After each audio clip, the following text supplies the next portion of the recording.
Aujourd'hui, je dois bientôt partir, donc on va faire quelque chose de très simple, mais aussi très bon. On travaillera la vinaigrette de telle sorte à ce qu'elle puisse épater toutes sortes de galeries.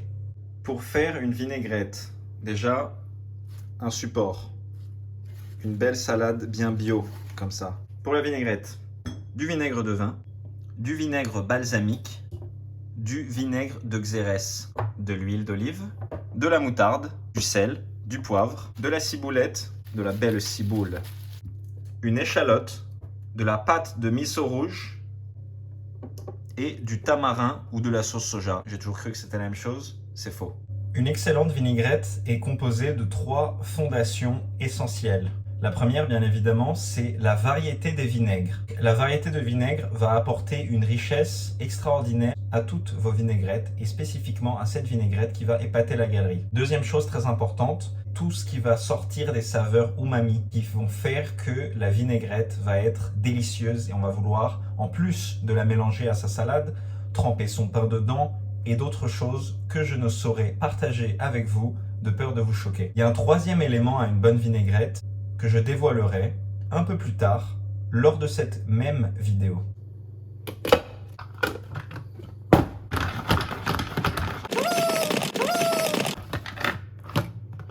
C'est parti pour la préparation de l'échalote et de la ciboule. J'ai pas du tout le droit d'utiliser cet accent. On verra ce qui me reporte. Et je vais vouloir la couper d'une finesse. C'est parti pour l'échalote. On va la ciseler ultra finement.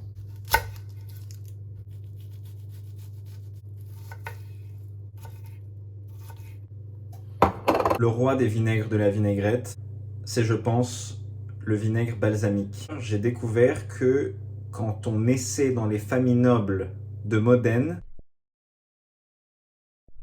on créait un baril de vinaigre dédié à l'enfant qui allait l'accompagner toute sa vie.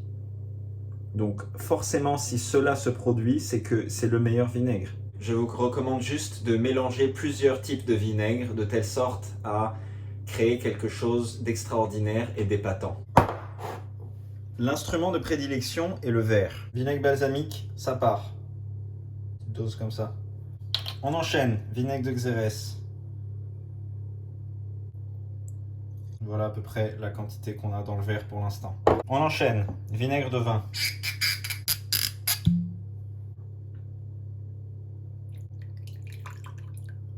Ça fait ça à peu près.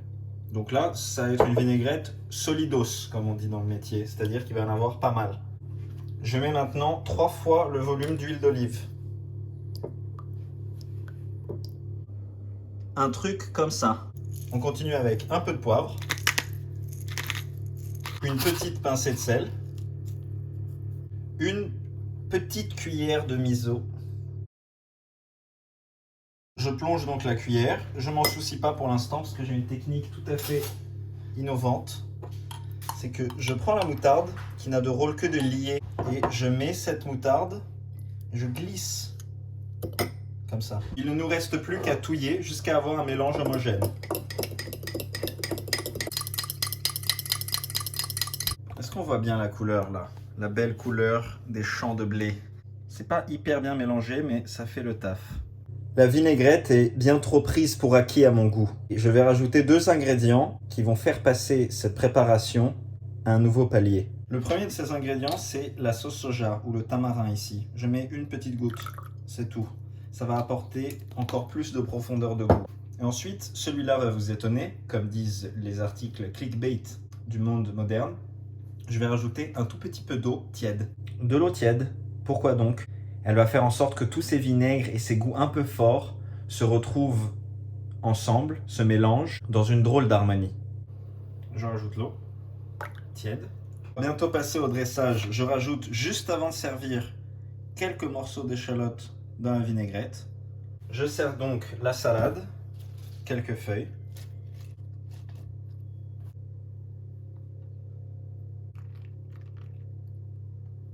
Voici une vinaigrette qui épatera tout type de galerie.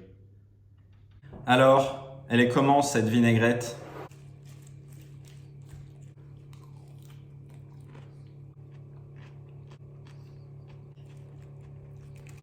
elle est comme ça.